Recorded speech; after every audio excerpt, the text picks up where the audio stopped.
My name is Gus Gazzard. I'm a consultant ophthalmologist, ophthalmic surgeon at Moorfields Eye Hospital in London, and I'm a reader at UCL in ophthalmology, glaucoma studies. Glaucoma is treated in three main ways, either with drops, laser or surgery. The problem with drops for glaucoma is that patients don't like to take them, some patients forget to take them, and a lot of them have side effects. So a lot of my research work is very specifically into treatments that can get people away from the drops. So drop-free treatment of glaucoma. I do a lot of research into laser treatments for glaucoma, both for angle closure and open angle glaucoma, so the whole run of all glaucomas. Things that apply to all patients. But also surgical treatments.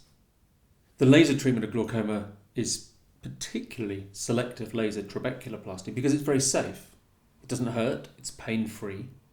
And it's something we can do in 15 or 20 minutes in an outpatient clinic, and the patient can then go about their normal daily life. They can go shopping.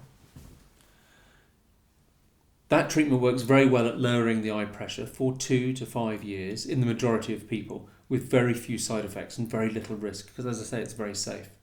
Because of that, because of the safety of that treatment, I'm running a £2 million randomised controlled trial investigating the effectiveness of selective laser trabeculoplasty here in London and across the whole of the United Kingdom. I'm also running a sister trial of a similar size, 800 patients, and we're comparing the use of drops with laser treatment in patients in Guangzhou at the Zhongshan Ophthalmology Centre. So both of those trials will give us an answer to how well laser treatment works and whether laser treatment can do as well as eye drops have done in the past, or perhaps even better, without the need for patients taking medication every single day. What we're expecting to find is that the laser treatment is very popular, it's preferred by patients, and certainly we know that anecdotally. Patients tell us they love being able to throw away their bottles of drops and just be treated once a year or once every couple of years.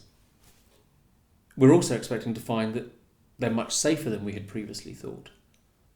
Some of the original investigators were concerned about side effects from the laser. We haven't seen that in the way in which we're doing it now. We've had no adverse effects from the laser in our treated patients here at Moorfields to date. And the laser treatment group is of several hundred patients.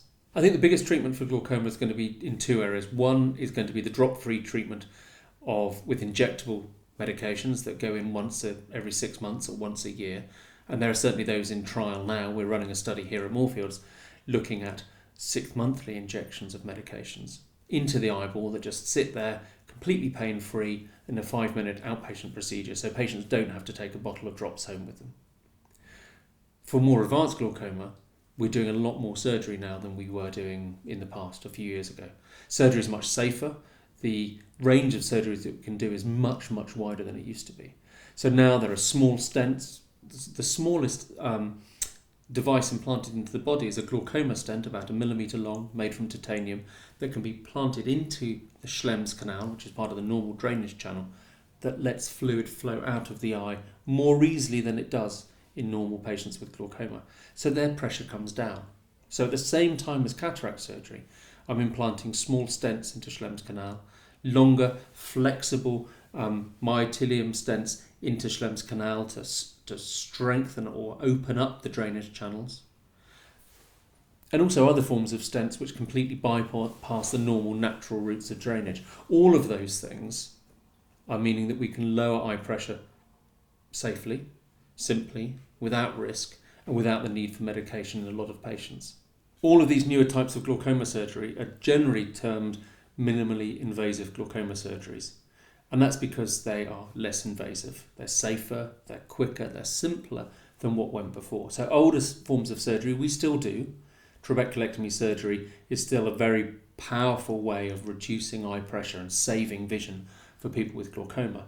But the minimally invasive surgeries, so-called MIGS, we can do at the same time as cataract surgery with only 5, sometimes 10 minutes extra time in the operating theatre, and yet get those people off drops with better pressure control for many years to come. So they're a very exciting area of advance, a very exciting area of research.